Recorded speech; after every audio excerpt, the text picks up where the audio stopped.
Assalamualaikum warahmatullahi wabarakatuh. Waalaikumsalam. Bismillahirrahmanirrahim. Alhamdulillah. Salatan wa salamun ala sayyidina Muhammad ibn Abdullah wa ala alihi wa ashabihi wa man sara fi darbihi ila yaumil qiyamah. Qala Allah subhanahu wa ta'ala fi ayatihi al-karimah. A'udzu billahi minasyaitonir rajim. Bismillahirrahmanirrahim. Inna a'tainaka al-kautsar fasholli li rabbika wanhar inna shani'aka huwal abtar. Wa qala an-nabiyyu sallallahu alaihi wa ala alihi wa sahbihi wasallam, azimu dhahayakum fa innaha ala sirati matayakum. Sadaqallahul azim wa sadaqa rasuluhul habibul karim wa nahnu ala dzalika minasyahidin walhamdulillahi rabbil alamin. Puji syukur kehadiran Allah subhanahu wa ta'ala. Salawat dan salam semoga selalu tercurah limpahkan kepada baginda kita Nabi Agung, Nabi besar Muhammad, beserta kepada keluarganya, para sahabatnya, dan kita selaku umatnya. Mudah-mudahan kita semua mendapatkan syafaat Allah dari beliau di dunia wal akhirah. Amin ya Allah ya rabbal alamin. Hamba-hamba Allah yang dimuliakan Allah subhanahu wa ta'ala, terutama yang saya hormati Bapak Ustaz Abdul Halim selaku DKM beserta jajarannya, takmir 4 beserta pengurus dan seluruh takmir yang saya hormati, teman-teman sekalian, ikhwani fillah wa akhwati fillah yang pada malam hari ini telah hadir di tempat ini. Semoga kita semua sebagaimana berkumpul di dunia bisa berkumpul di dalam surga firdausnya Allah subhanahu wa ta'ala. Hamba-hamba Allah yang dimuliakan Allah subhanahu wa ta'ala, kita berada di 10 pertama bulan Dzulhijjah.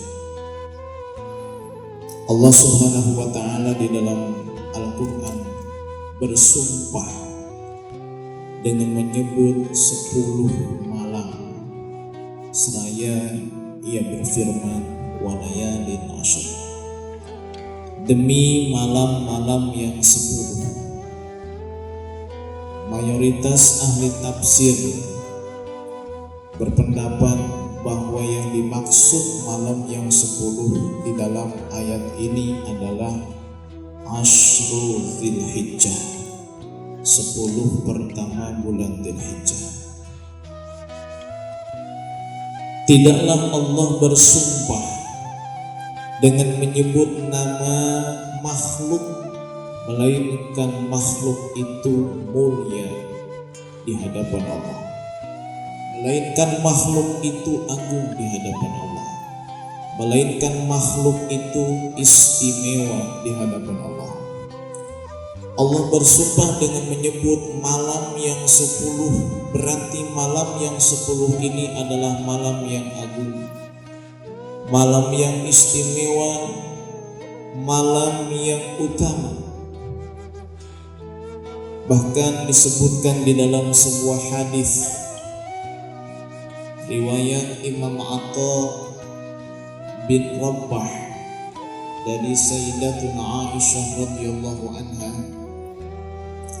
dahulu pernah ada seorang laki-laki yuhibbul ghina,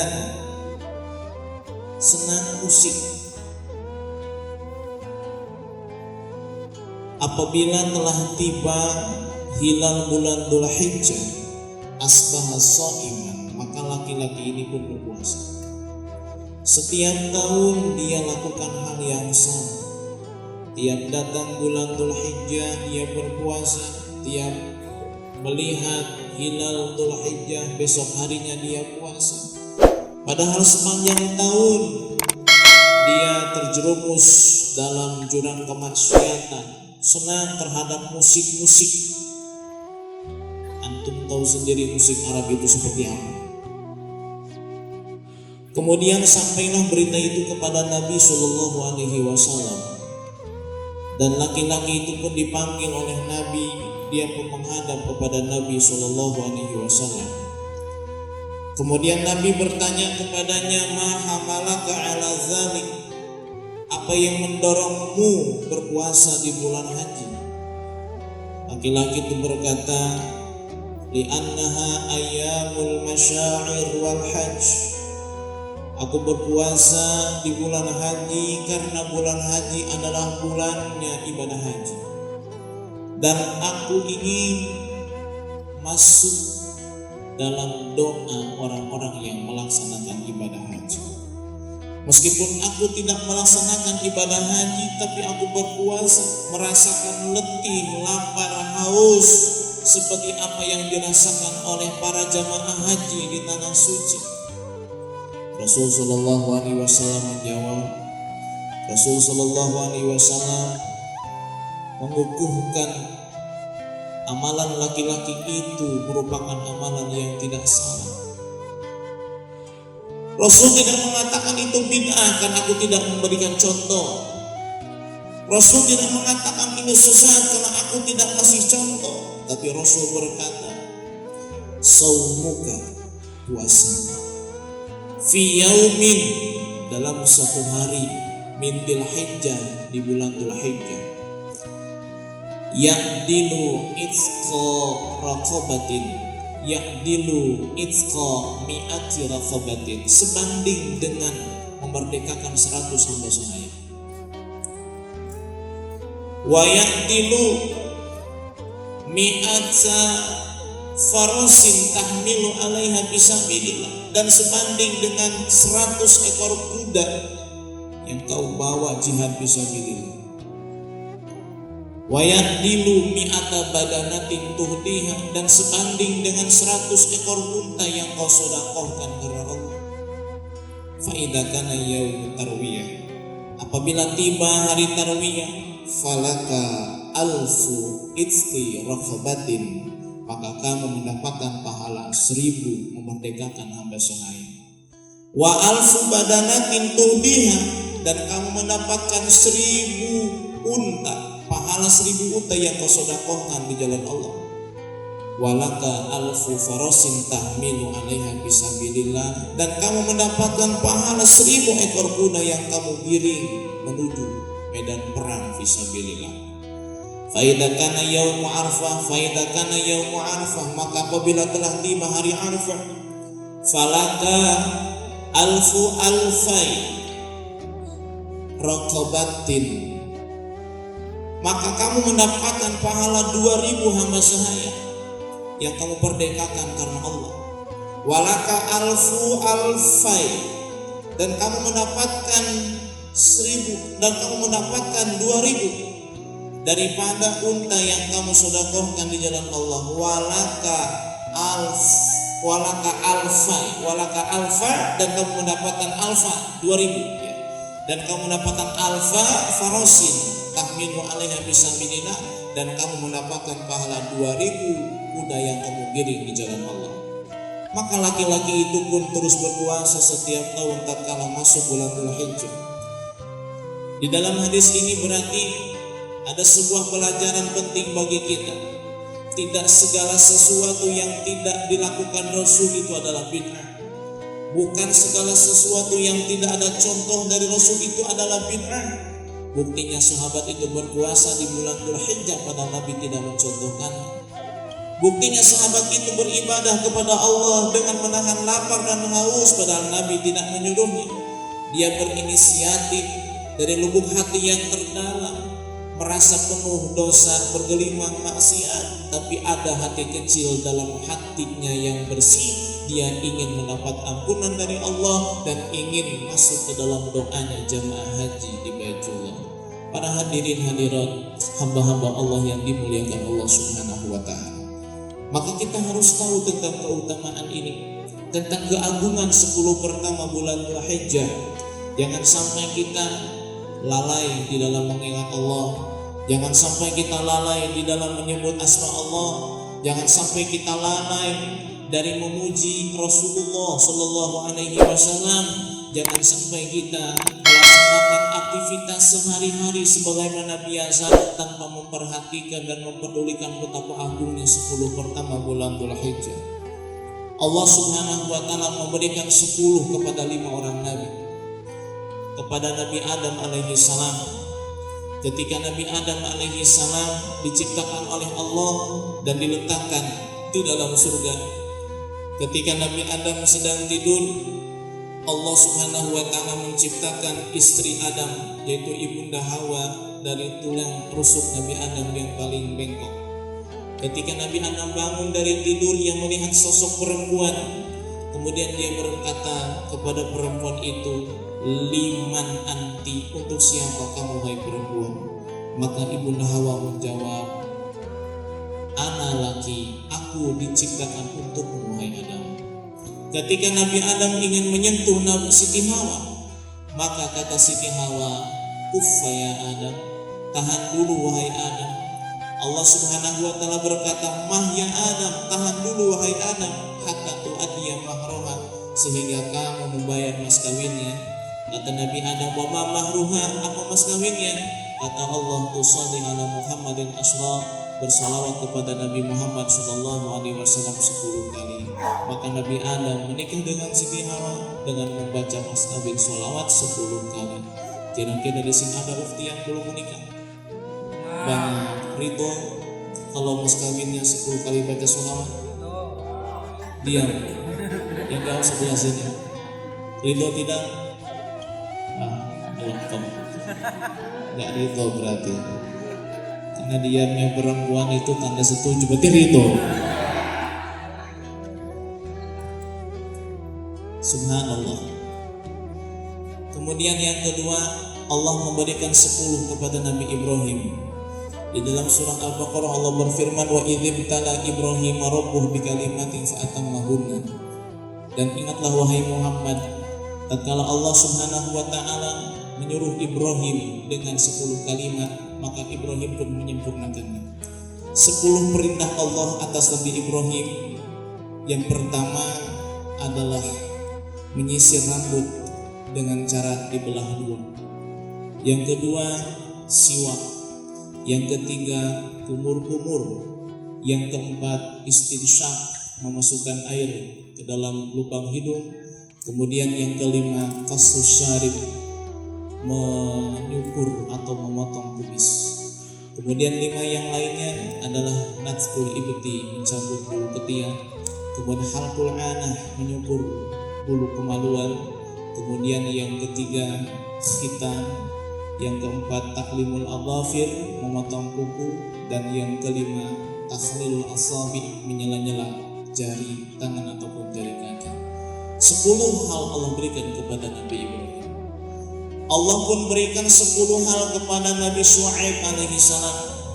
Nabi Syu'aib alaihi salam menangis dan terus menangis selama 10 tahun, sehingga matanya diangkat penglihatannya oleh Allah. Nabi Syu'aib pun tidak bisa melihat karena terus-terusan menangis selama 10 tahun. Kemudian Allah sembuhkan Nabi Syu'aib dari matanya yang tidak bisa melihat. Ketika Allah bertanya kepada Nabi Syu'aib, "Wahai Syu'aib, apa yang membuatmu menangis? Apakah takut neraka atau pengen masuk surga?" Kata Nabi Syu'aib, "Aku menangis bukan karena takut neraka, aku menangis bukan karena takut surga, tapi aku menangis karena syauq liqa, karena rindu ingin bertemu dengan Allah Subhanahu wa Ta'ala, denganmu ya Tuhanku." Maka kata Allah, "Ibki tsumma bki," menangislah wahai Syu'aib dan teruslah menangis. Maka maka Nabi Syuaib menangis dan terus menangis. Dari tangisan Nabi Syuaib itu Allah Subhanahu wa ta'ala berikan surga kepadanya. Adapun surga aku halalkan atasmu wahai Syuaib, neraka aku haramkan atas jasamu wahai Syuaib. Dan karena tangisan Nabi Syuaib itu, Nabi Syuaib oleh Allah Subhanahu wa ta'ala diberikan menantu seorang nabi, yaitu Nabi Musa. Nabi Musa jadi menantu Nabi Syuaib, menikah dengan putri Nabi Syuaib dengan mas kawin 10 tahun menggembala kambing. Ada waktu yang belum menikah di sini? Ya. Kenapa takut ditanya? Mas kawinnya 10 tahun gembala kambing. Allah kasih juga 10 hal kepada Nabi Musa. Nabi Musa Allah janjikan kalau dia bermunajat kepada Allah selama 40 hari, maka Allah akan berikan kitab Taurat kepadanya. Maka Allah akan berbicara kepadanya. Maka Nabi Musa alaihi salatu wassalam bermunajat kepada Allah, berpuasa selama 30 hari. Dalam sebagian riwayat pada bulan Dzulhijjah, kemudian disempurnakan dengan 10 hari, yaitu pada bulan Dzulhijjah. 30 hari pada bulan Dzulqa'dah, disempurnakan 10 hari pada bulan Dzulhijjah, maka genap 40 hari. Allah berikan kepada Nabi Musa kitab Taurat, dan Nabi Musa alaihi salam mampu mendengar kalam Allah Subhanahu wa ta'ala. Dan kalam Allah itu bukan berupa suara, kalam Allah itu bukan berupa huruf, kalam Allah itu bukan berupa susunan kata, kalimat dan bahasa. Allah tidak butuh kepada suara, Allah tidak butuh kepada huruf, kalam Allah tidak butuh kepada susunan kalimat dan kata, dan tidak butuh kepada bahasa, karena bahasa, huruf, semuanya itu adalah makhluk ciptaan Allah Subhanahu wa ta'ala, sedangkan kalam Allah adalah sifat Allah Subhanahu wa ta'ala. Kemudian yang terakhir Allah kasih 10 kepada Nabi Muhammad sallallahu alaihi wasallam. Yang 10 ini adalah walayalin ashrin, 10 malam pertama di bulan Dzulhijjah, 10 hari pertama di bulan Dzulhijjah. Bahkan dikatakan di dalam kitab Al-Ghunyah karangan Syekh Abdul Qadir Jailani, halaman 23 juz yang kedua, barang siapa man akrama, barang siapa yang memuliakan hadhil ayyamal asra, 10 hari pertama bulan Dzulhijjah, akramahullahu ta'ala bi asri karamatin, maka Allah akan memberikan kemuliaan kepadanya dengan 10 anugerah. Wahai hamba-hamba Allah yang dimuliakan Allah, muliakanlah bulan Dzulhijjah, terutama 10 pertama ini, karena Allah akan memberikan 10 hal kepada antum sekalian. Yang pertama, di dalam kitab Ghunyah dikatakan Allah akan memberikan azyadah fi mali, tambahan harta. Allah akan memberikan keluasan harta bagi kita. Allah akan memberikan tambahan kekayaan bagi kita, dan ini merupakan idaman setiap orang. Ini merupakan cita-cita dan keinginan setiap orang. Punya harta, punya kelebihan harta, diberi kekayaan oleh Allah. Apalagi kita orang yang beriman ingin diberikan kekayaan untuk bekal ibadah kepada Allah Subhanahu wa ta'ala. Kemudian yang kedua, Allah akan berikan hifdzi iyali, dijaga keluarganya, dijaga istrinya, dijaga suaminya, dijaga anak keturunannya, dijaga orang tuanya, dijaga keluarganya dari berbagai macam musibah, dari berbagai macam fitnah, dari berbagai macam mara bahaya yang turun dari langit atau yang muncul dari bumi. Kemudian yang ketiga, al-barakah fi umrih, Allah akan beri keberkahan di dalam umurnya. Umur yang berkah adalah umur yang dipakai ibadah kepada Allah. Umur yang berkah adalah umur yang dipakai taat kepada Allah. Umur yang berkah adalah umur yang digunakan untuk selalu berzikir kepada Allah. Umur yang berkah adalah umur yang bermanfaat bagi diri sendiri dan bagi sesama umat manusia. Kemudian yang keempat, Allah akan berikan at-tashil inda sakaratih, kemudahan tatkala sakaratul maut, ketika roh ingin diambil oleh malak Israel, ketika ajal sudah tiba, kematian sudah datang, Israel pun menjemput ruh keluar dari jasad begitu sangat mudahnya, ibarat seperti rambut ataupun benang yang diambil dari adonan roti. Tidak seperti rambut ataupun benang yang terlilit secara acak pada duri-duri yang ada di sebagian pepohonan, atau seperti duri yang menempel di kulit-kulit domba atau di bulu-bulu domba. Betapa sakit dan perihnya kalau ruh dicabut seperti itu. Kemudian yang kelima, Allah akan berikan adiyat fi zulumati. Allah akan berikan penerangan di alam kuburnya. Alam kubur gelap, alam kubur sempit, alam kubur sepi, tidak ada siapapun yang menemani kita, tapi kita mendapatkan dia, kita mendapatkan cahaya dari Allah Subhanahu wa taala.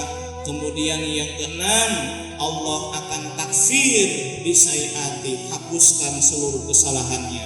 Wa tad'ib li hasanati, yang ketujuh Allah lipat gandakan amal ibadahnya. Kemudian yang kedelapan, tasfil li mizani, Allah beratkan timbangan amal kebaikannya.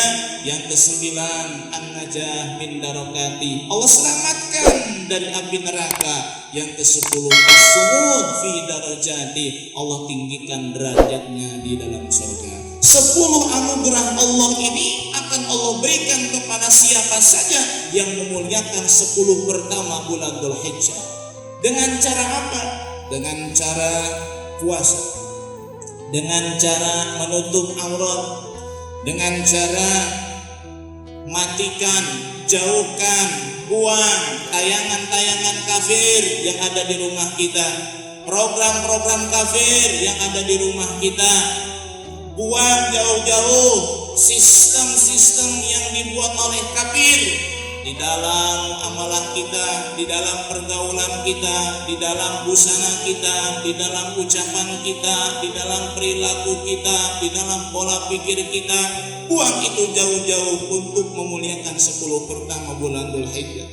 Memuliakan 10 pertama bulan Dzulhijjah dengan membaca Al-Quran, dengan bersolawat kepada Nabi Sayyidul Aqwan sallallahu alaihi wa alihi wasallam, dengan menghadiri majelis ilmu. Disebutkan di dalam kitab yang lain dan di kitab Bunyah yang sama, man hadara majlisan min majalisil ilmi, barang siapa yang hadir majlis ilmu fi asyri Dzulhijjah, di 10 awal bulan Dzulhijjah, faka'annama hadara majalisal anbiya'i wa rusuli, maka ia sama menghadiri majlis-majlisnya para nabi dan rasul. Maka dia seolah-olah hadir di tengah-tengah majelisnya para nabi dan rasul. Kita tidak sezaman dengan Nabi Adam, kita tidak sezaman dengan Nabi Nuh, kita tidak sezaman dengan Nabi Idris, kita tidak sezaman dengan Nabi Muhammad SAW. Tapi kita hadir majlis ilmu di 10 pertama bulan Dzulhijjah, sama kita hadir di tengah-tengah majelis mereka, sama kita hadir di dalam majelisnya para rasul, sama kita hadir di tengah-tengah majelisnya para nabi Allah Subhanahu wa taala. Maka oleh karena itu hamba-hamba Allah, jangan sampai kita menyia-nyiakan 10 pertama ini. Kemaksiatan kita hentikan, dosa kita tinggalkan, taubat kita perbuat, tahajud nanti malam kita laksanakan. Di dalam kitab Irsyadul Ibad diceritakan wa anna qiyamal lailatin, dan bahwasanya salat malam di 10 pertama bulan Dzulhijjah ya'dilu qiyamal lailatul qadri, itu pahalanya sama dengan salat malam pada malam Lailatul Qadar. Kalau kita salat pada malam Lailatul Qadar, beribadah kepada Allah pada malam Lailatul Qadar, maka ibadah kita khairun min alfi syahrin, lebih bagus daripada ibadah selama 1000 bulan yang di dalamnya tidak ada Lailatul Qadar. Berarti kalau dari malam Rabu kemarin, malam pertama bulan Dzulhijjah sampai malam Jumat, malam 10 bulan Dzulhijjah, kita rajin istiqomah salat malam selama 10 malam itu, maka kita mendapatkan pahala ibadah yang lebih baik daripada ibadah 10.000 bulan atau 830 tahun 20 bulan. Ini pahala yang besar, jangan kau sia-siakan, jangan kau telantarkan wahai hamba Allah. Di mana akal dan pikiranmu? ketika sudah diberikan oleh Allah umur panjang hingga bertemu dengan 10 Dzulhijjah ini, tapi kamu menelantarkannya, tidak peduli, menganggap ini hari yang biasa, menganggap ini hari yang tidak berguna, menganggap ini hari yang tiada beda dengan hari yang lain. Di mana keimananmu kepada Allah? Di mana akidahmu kepada Allah? Di mana kecintaanmu kepada surga Allah? Di mana keinginanmu bersama Rasulullah sallallahu alaihi wasallam? Di mana keinginanmu ingin bersanding dengan Rasulullah sallallahu alaihi wasallam? Cukuplah kita melaksanakan maksiat, dosa setiap hari. Kita tobat kepada Allah Subhanahu wa taala. Kita manusia biasa, kita hamba Allah yang penuh dengan dosa, dhaif, lemah, tidak mampu berbuat apa-apa di bawah kuasa Allah Subhanahu wa taala. Tapi Allah berikan kita kasab, Allah berikan kita ikhtiar, Allah berikan kita kemampuan untuk memilih mana yang hak dan mana yang benar. Allah berikan kita kemampuan untuk memilah dan memilih mana yang harus dilakukan untuk kebaikan, mana yang harus ditinggalkan karena itu merupakan suatu keburukan. Hamba-hamba Allah yang dimuliakan Allah Subhanahu wa taala, 10 pertama bulan Dzulhijjah janganlah disia-siakan.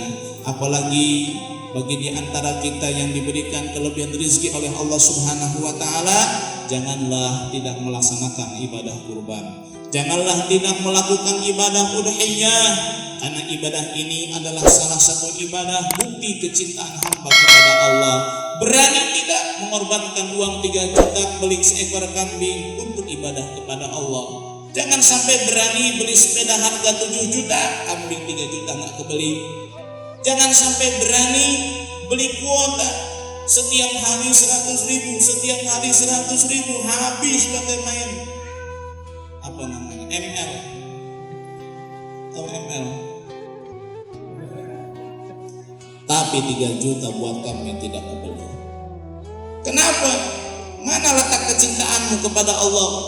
Bukankah sudah dikatakan di dalam hadis Nabi, manidda'a hubbal jannah walam yatasaddaq fadawahu kadzib.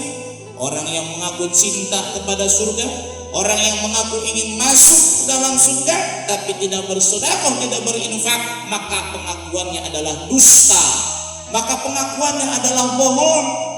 Berani mengaku cinta kepada surga, berani mengaku cinta ingin masuk surga, berani bersedekah karena Allah Subhanahu wa taala. Padahal pahala sedekah itu, pahala kurban itu adalah untuk kita sendiri, adalah untuk tunggangan kita di hari kiamat nanti. Di dalam hadis yang saya sebutkan di awal mukadimah tadi, meskipun bukan hadis yang sahih, tapi bisa diamalkan di dalam fadilah beramal. Rasulullah SAW bersabda, "Azimu dhahayakum fa innaha ala sirati matoyakum." Agungkanlah hewan-hewan kurbanmu sekalian, karena sesungguhnya hewan kurbanmu akan menjadi kendaraanmu menyeberang jembatan as-sirat. Hamba-hamba Allah yang dimuliakan Allah Subhanahu wa taala, mengagungkan hewan kurban bukan berarti hewan kurbannya dipakaikan kain putih, bukan berarti hewan kurbannya dikasih bedak, bukan berarti hewan kurbannya dikasih rokok karena mungkin yang dikurbannya doyan merokok. Tidak. Ini sebagian kamu masih melakukan hal yang seperti itu. Tatkala kurban kambing, kambing itu dikasih kokoh, kambing itu dipakaikan kain putih, kemudian pipinya dikasih bedak, bibirnya dikasih lipstik, matanya dikasih celak mata, kemudian dikasih rokok, dikasih cermin buat berkaca. Masya Allah, sekalian aja kawinin. Mengagungkan hewan kurban bukan seperti itu, tapi pilihlah hewan kurban yang berwarna bagus, putih kalau bisa. Pilihlah hewan kurban yang gemuk, pilihlah hewan kurban yang bertanduk, pilihlah hewan kurban yang sehat, pilihlah hewan kurban yang harganya mahal, pilihlah hewan kurban yang berjenis kelamin jantan. Itu mengagungkan hewan kurban, karena itu akan menyentuh iman kita kalau menyeberangi jembatan as-sirat. Hamba-hamba Allah yang dimuliakan Allah Subhanahu wa taala. Maka wajib dikatakan bahwa berkurban itu adalah cinta. Berkurban itu adalah mahabbah kepada Allah sang pencipta kita. Allah ingin melihat apakah kita sanggup berkorban untuk Allah Subhanahu wa taala. Berkorban karena Allah Subhanahu wa taala. Saking pentingnya berkorban, kata para ulama, kalau kamu tidak kembali kambing, maka pilihlah mazhabnya Ibnu Abbas, berkurban dengan menyembelih seekor ayam jantan.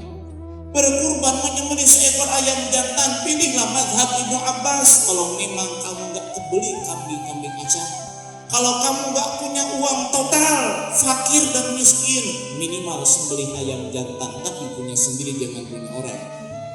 Hadirin hadirat yang dimuliakan Allah Subhanahu wa taala. Saking pentingnya berkurban, bahkan bagi mereka yang disunahkan berkurban karena diberikan kelebihan harta oleh Allah Subhanahu wa taala, kemudian dia tidak berkurban, dalam mazhab Syafi'i hukumnya adalah makruh.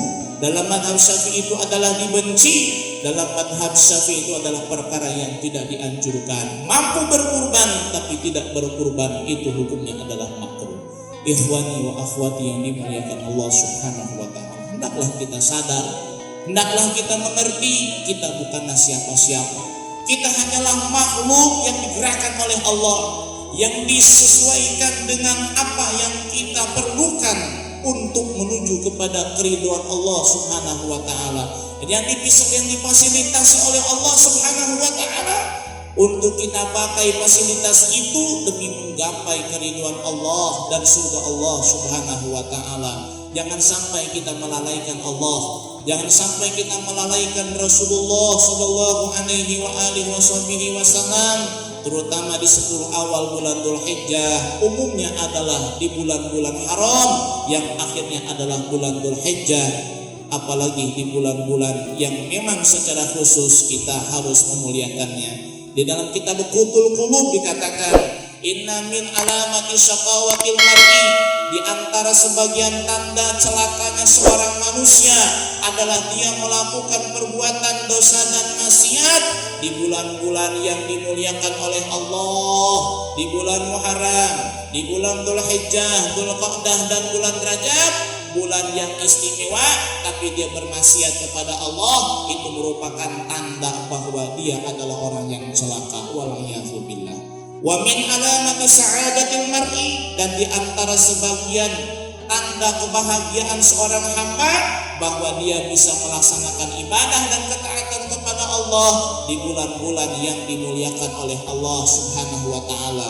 Di bulan Dzulqa'dah, Muharram, Dzulhijjah dan bulan Rajab dia beribadah kepada Allah, dia bertobat kepada Allah, dia taat kepada Allah, dia berpuasa karena Allah, maka itu merupakan salah satu tanda dia adalah orang yang berbahagia di dunia dan akhirat. Maka daripada itu, sebelum berakhir bulan Dzulhijjah ini, baru masuk beberapa hari ini, jangan sampai kita menyia-nyiakannya, jangan sampai kita menelantarkannya, jangan sampai kita melalaikannya. Marilah kita bersama-sama taubat kepada Allah Subhanahu wa taala, kita berzikir kepada Allah, karena ini adalah hari-hari berzikir kepada Allah Subhanahu wa taala. Ini adalah hari-hari bertakbir kepada Allah Subhanahu wa taala, terutama apabila kita melihat hewan kurban, baik itu kambing, unta ataupun sapi ataupun kerbau, maka sunnah kita membaca Allahu Akbar, sunnah kita bertakbir kepada Allah. Meskipun hewan itu bukan hewan kurban kita, atau meskipun hewan itu bukan hewan kurban, atau meskipun itu hewan hanya kita temukan di jalanan, tapi untuk mengagungkan 10 pertama Dzulhijjah ini kita disunahkan bertakbir kepada Allah. Tatkala kita pulang dari sini, ada yang pulang ke rumah, ada yang pulang ke mes, kemudian di jalan ketemu seekor kambing, sunnah dia membaca Allahu Akbar. Ketemu kambingnya 10, takbirnya 10 kali. Ketemu kambingnya 100, takbirnya 100 kali. Tapi kalau ketemu suami jangan baca takbir. Kalau ketemu istri jangan baca takbir. Dikira isinya kambing kan? Tidak usah. Ketemu kerbau Allahu Akbar, ketemu sapi Allahu Akbar, ketemu unta Allahu Akbar. Kenapa? Itu adalah hewan kurban, dan ini adalah hari-hari berzikir kepada Allah Subhanahu wa taala. Mari kita bersama-sama membaca tahlil kepada Allah untuk mengagungkan 10 pertama bulan Dzulhijjah. Bismillahirrahmanirrahim. La ilaha illallah adad duhur, La ilaha illallah adada amwajil buhur. La ilaha illallah adadan nabati wasyajar. La ilaha illallah adadal qatri wal matar. La ilaha illallah adada lamhil uyun. La ilaha illallah khairum mimma yajma'un. La ilaha illallah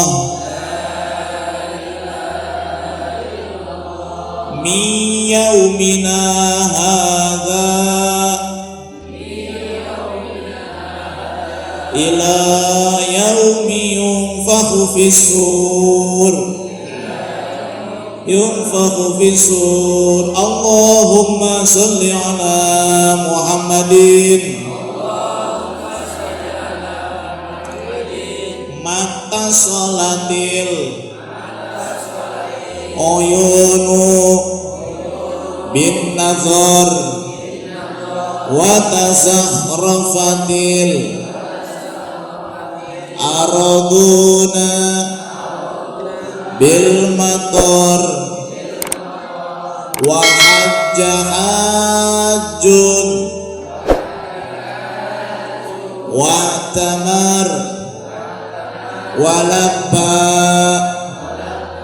wa halaqa wa nahar wa tafa bil baitil atiqi wa qabbala al hajar wa ala alihi wa sahbihi wa sallim.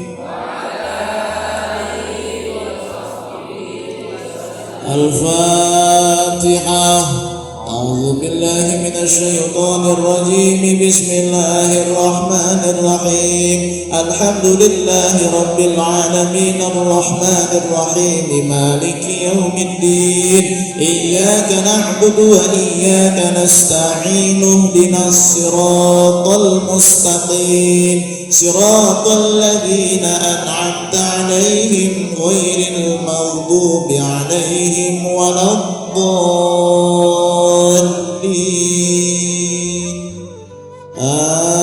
Amin. Hamba-hamba Allah yang dimuliakan Allah Subhanahu wa taala, itulah sedikit tentang penjelasan 10 awal Dzulhijjah. Semoga kita diberikan pertolongan oleh Allah bisa memuliakan 10 Dzulhijjah ini dan diberikan 10 kemuliaan yang tadi saya sebutkan di dalam kitab Al-Bunya karang Syekh Abdul Qadir Jailani. Amin ya Allah ya Rabbal Alamin. Hadani Allah wa yakum ajmain. Assalamualaikum warahmatullahi wabarakatuh.